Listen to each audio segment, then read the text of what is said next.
Assalamualaikum warahmatullahi wabarakatuh. Perkenalkan, nama saya Nailatul Syafitri dengan NIM 25344111046. Saya adalah mahasiswi STKIP PGRI Bangkalan dari program studi Bahasa dan Sastra Indonesia.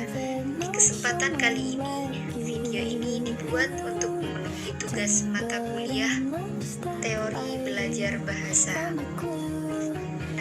Saya akan mengulas salah satu teori dalam proses belajar bahasa, yaitu model Krashen yang dikemukakan oleh Stephen Krashen, seorang ahli linguistik dari Amerika Serikat. Menurut Krashen, kemampuan berbahasa seseorang tidak hanya diperoleh melalui pembelajaran formal di kelas, tetapi juga melalui interaksi dan pengalaman dalam kehidupan sehari-hari.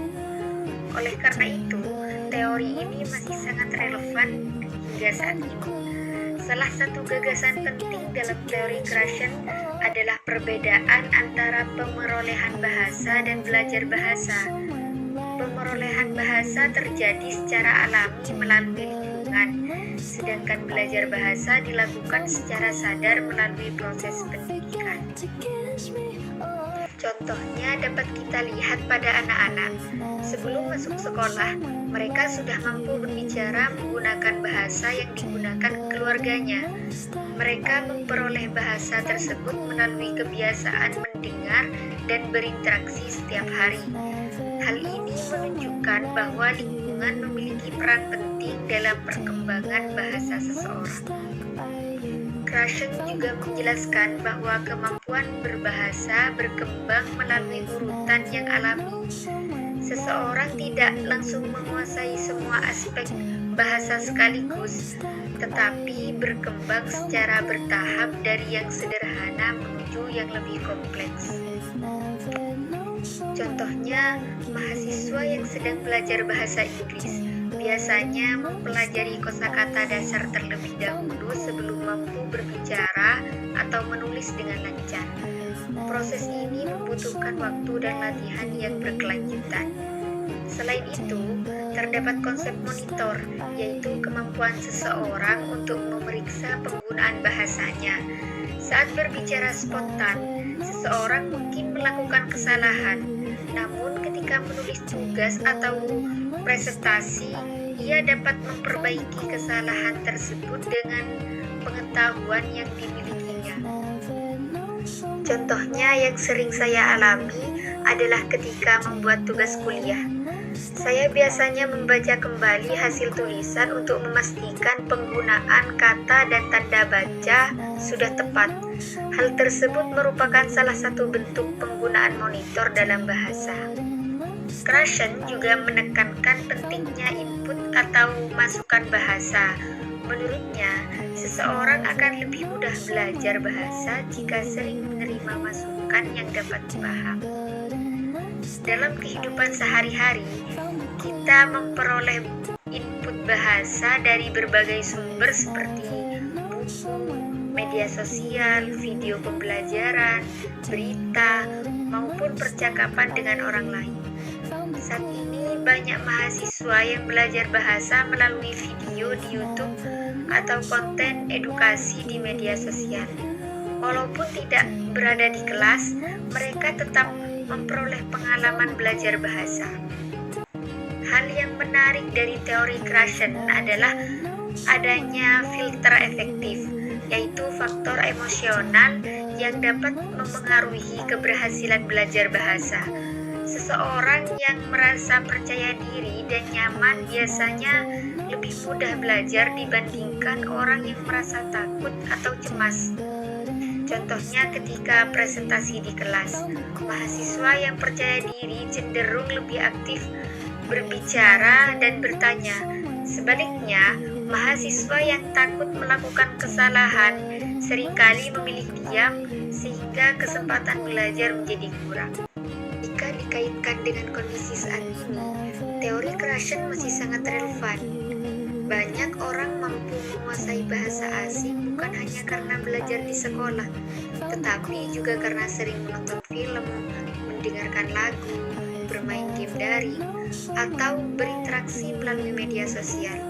Aktivitas tersebut secara tidak langsung membantu proses pemerolehan bahasa. Dan menurut saya, teori creation sangat sesuai dengan kenyataan yang terjadi di sekitar kita. Kemampuan berbahasa tidak hanya ditentukan oleh seberapa banyak teori yang dipelajari, tetapi juga oleh seberapa sering seseorang menggunakan bahasa tersebut dalam kehidupan sehari-hari. Saya melihat bahwa mahasiswa yang aktif membaca, berdiskusi, dan berkomunikasi biasanya memiliki kemampuan berbahasa yang lebih baik dibandingkan mahasiswa yang hanya menghafalkan teori. Oleh karena itu, pembelajaran bahasa sebaiknya tidak hanya berfokus pada aturan, tetapi juga memberikan banyak kesempatan untuk praktek dan berinteraksi. Dari uraian tersebut, dapat disimpulkan bahwa teori creation menjelaskan pentingnya lingkungan, pengalaman, masukan bahasa, serta kondisi emosional dalam proses belajar bahasa.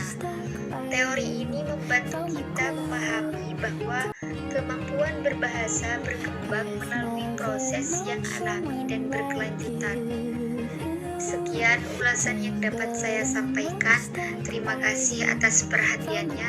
Wassalamualaikum warahmatullahi wabarakatuh.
I've never known someone like you, tangled in love, stuck by you.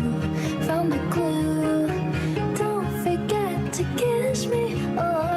Assalamualaikum warahmatullahi wabarakatuh. Perkenalkan, nama saya Lailatul Syafitri dengan NIM 25344111046. Saya adalah mahasiswa STKIP PGRI Bangkalan dari program studi Bahasa dan Sastra Indonesia. Di kesempatan kali ini, video ini dibuat untuk memenuhi tugas mata kuliah strategi pembelajaran. Baik, saya akan menjelaskan salah satu metode pembelajaran kooperatif, yaitu Number Heads Together. Metode Number Heads Together pertama kali dikembangkan oleh Spencer Kagan. Metode ini termasuk ke dalam pembelajaran kooperatif yang menekankan kerjasama antar siswa dalam kelompok kecil. Dalam metode ini, setiap siswa diberikan nomor tertentu. Setelah guru memberikan pertanyaan, seluruh anggota kelompok berdiskusi untuk mencari jawaban yang benar. Kemudian, guru memanggil salah satu nomor secara acak. Siswa yang nomornya dipanggil harus mewakili kelompoknya untuk menjawab pertanyaan. Tujuan metode ini meningkatkan keaktifan siswa dalam pembelajaran, melatih kerjasama dan interaksi sosial antar siswa, menumbuhkan rasa tanggung jawab individu dan kelompok, membantu siswa memahami materi melalui diskusi, meningkatkan kepercayaan diri siswa saat menyampaikan jawaban. Dan kelebihannya adalah semua siswa terlibat dalam pembelajaran,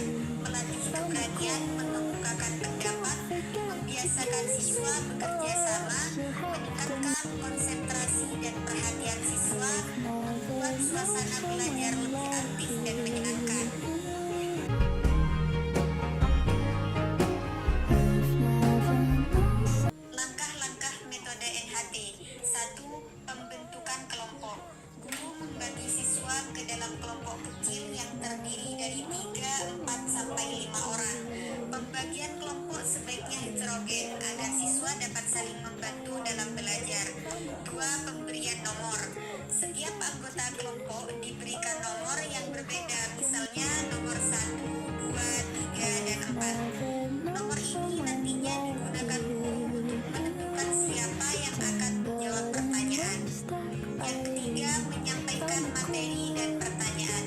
Guru menjelaskan materi secara singkat, kemudian memberikan pertanyaan atau